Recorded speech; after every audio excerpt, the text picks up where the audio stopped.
take it easy. I ain't your mate, governor. I'm your worst nightmare. Nah, mate. That'll be my great aunt Cheryl, riding us to school in the back of her rusty Ford. Keep laughing, Mac.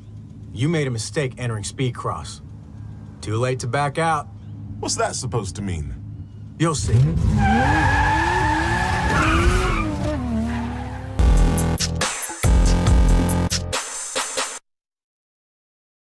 How's it going, guys? This is DexHowl, and welcome back to another episode of Speedcross with Need for Speed Payback. Like I told you last week, we'd be picking up again closer toward the semifinals, and we finally made it. Similar to our encounters with the house, we find out closer toward the end of the series how corrupt Speedcross really is.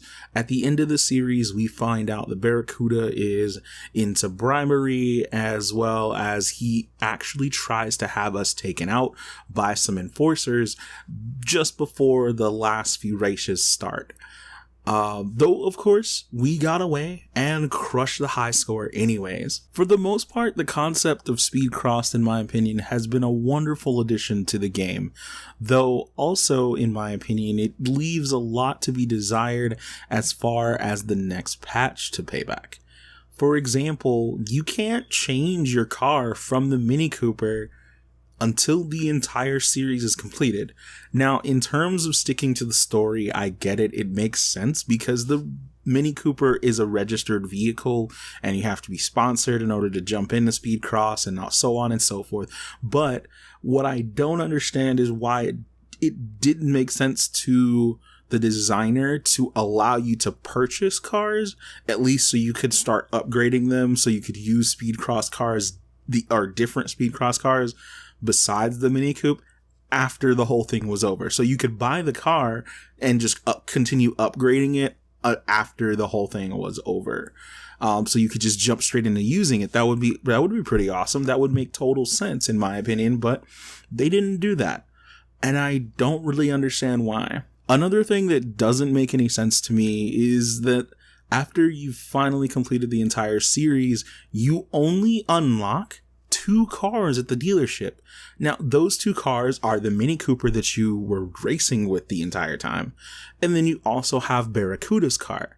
But why does that make any sense? I feel like in the previous series that we've all went through as far as race, drift, runner, and so on, all of these have had a plethora of cars to choose from, and this one only has 2, which is a little strange. Of course, you have the option of tuning a derelict to become a Speedcross car, but that doesn't seem like it's going to be really lucrative depending on which one you actually have left, or if you haven't actually done it already with any of your other derelicts. So we'll see what happens. It would be nice to have a larger variety of options to choose from here, so I think it's likely we'll see more in the coming patch on cars that are adapted to the Speedcross series, or at least I hope so. But overall, I will say that actually Speedcross and the playthrough and all that, it has been fun, and it was the patch that brought me back to playing Need for Speed for a good while, if you consider a week a good while. And for gaming, I think that's a pretty good time. The real question here is, would I play through the entire series again? I would have to say, if I got to choose my own car, then yes, I would so play through it again. I would choose a different car and see what the best option was, see what goes through it fastest. That would be something that I would be interested in doing, trying to figure out what car is going to get me through all of these races the fastest. That would be something that would actually make this a lot more interesting for sure. Otherwise, there's not really any point. And I feel like if I was into the game's multiplayer, it would be better. But as a whole, this update's appeal is fading pretty fast.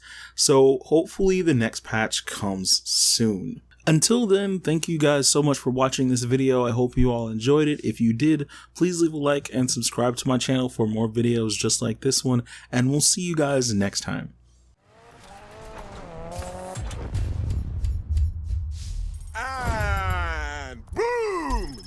champion!